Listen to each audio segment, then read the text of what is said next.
मी पाय माझा सोडत नाही, मी पाय गंभीर होतो. ठीक आहे, राजकारणामध्ये पद एखादं मोठा आलं माणूस फार मोठा होता नाही म्हणत नाही, कार्यकर्ता म्हणून मी मोठा आहे. सर्वसामान्य माणसाला न्याय देण्यासाठी काम करणं हे माझं असे कर्तव्य आहे.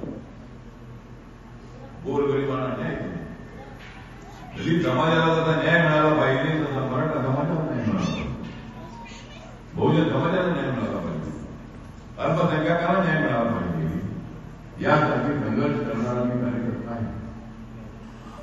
आणि त्यामुळे मला संधी पण आहे. आणि या देशामध्ये आहे नरेंद्र मोदींची आंधी, या देशामध्ये आहे नरेंद्र मोदींची आंधी.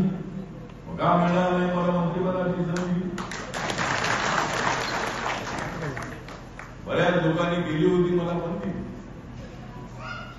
बऱ्याच लोकांनी केली होती मला बंदी, तरी सुद्धा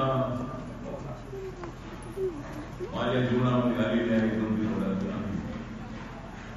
आपण सर्वजण माझ्या पाठीशी आहात, गावागावातले कार्यकर्ते माझ्या पाठीशी आहेत.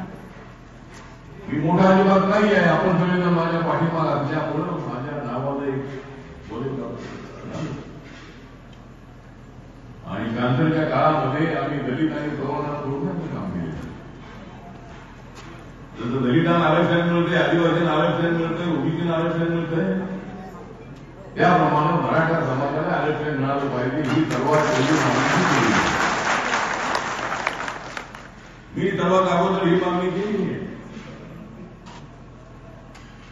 आणि मराठा समाजामध्ये सगळे लोक श्रीमंत नाही. 10वी एकर जमीन जरी असली तरी त्यांना मुलांना शिक्षण करता येत नाही. 2 धडाक्यामध्ये मुलांचं मुलींचं लग्न करता येत नाही.